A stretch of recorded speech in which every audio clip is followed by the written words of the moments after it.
ना मैदा ना इनो, मूग डाळ आणि गव्हाच्या पिठापासून आपण एक स्नॅक रेसिपी पाहणार आहोत.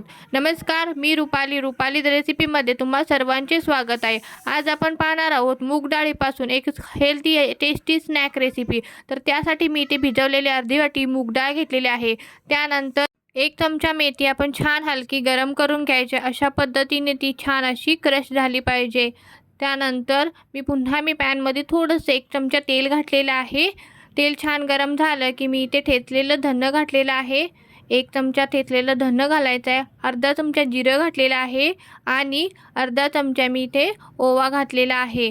छान असं याला भाजून घ्यायचं आहे. हलकंसं गोल्डन ब्राऊन कलर येईपर्यंत आपण याला भाजून घेणार आहोत.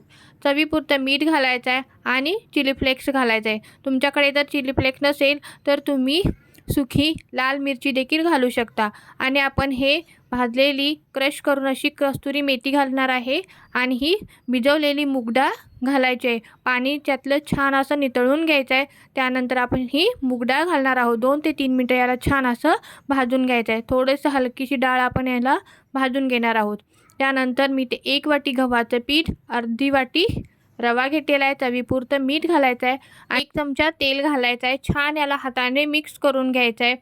हाताने आपण असं चोळून घेणार आहोत जेणेकरून जे तेल आहे ते आपले पिठाला छान असं लागेल. त्यानंतर आपण हे बनवलेलं डाळीचं जे मिश्रण आहे ते यामध्ये घालून घेणार आहोत. छान असं मिक्स करून घ्यायचं आहे.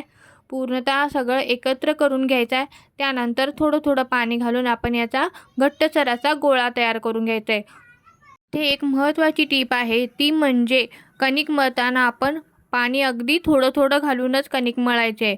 जेणेकरून आपलं जी कणिक आहे ती खूप जास्त पातळ होणार नाही. जर जितकी जास्त घट्ट कणिक असेल तितकेच आपले जे हे स्नॅक आहे ते छान असे क्रिस्पी बनतात. चला, अशा पद्धतीने मी छान अशी कणिक मळून घेतलेली आहे. आपण एक छोटासा यातला गोळा तयार करून घ्यायचा आहे आणि आपण नॉर्मल चपाती लाटतो अशा पद्धतीने थोडंसं मी इथे कोरडं पीठ लावलं तरी देखील चालेल, पण मी असंच लाटून घेतलेले आहे. अशा पद्धतीने चपाती लाटून घ्यायची आहे आणि मी इथे कट करून घेणार आहे. मी इथे चौकोनी पीसेसमध्ये कट केलेला आहे. तुम्ही तुमच्या आवडीनुसार कोणताही शेप याला देऊ शकता. मी इथे चौकोनी पीसेस सर्व कट करून घेतलेले आहेत. त्यानंतर आपण याला छान असं तळून घेणार आहे. चला तर मग तेल गरम करूया आपण आणि याला छान मीडियम गॅसवरती तळून घ्यायचं आहे. इथे मी पॅनमध्ये तेल गरम करायला ठेवलेलं आहे. तेल हलकंसं गरम झालं की आपण यामध्ये छान एक असे पीसेस हे सोडून देणार आहोत. गॅस मीडियमच ठेवायचा किंवा लो ठेवला तरी देखील चालेल, पण हाय फ्लेमवरती आपण हे भाजून घेणार नाही आहोत. मीडियम गॅसवरतीच आपण याला छान असं दोन्ही साईडने खरपूस गोल्डन ब्राऊन कलर येईपर्यंत भाजून घ्यायचं आहे. एक साईड अशी छान अशी भाजत आलेली आहे. त्यानंतर आपण याला दुसऱ्या साईडने देखील छान असं भाजून घेणार आहोत.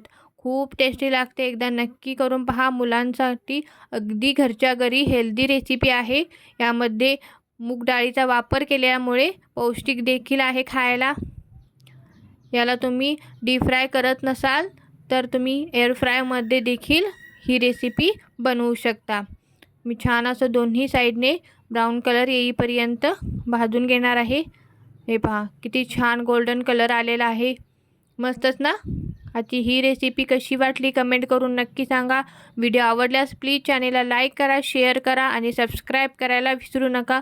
तुम्ही याला एअरटाईट कंटेनरमध्ये भरून 1 महिनाभर आपण ह्याला स्टोअर करू शकतो. खूप छान टेस्टी लागते.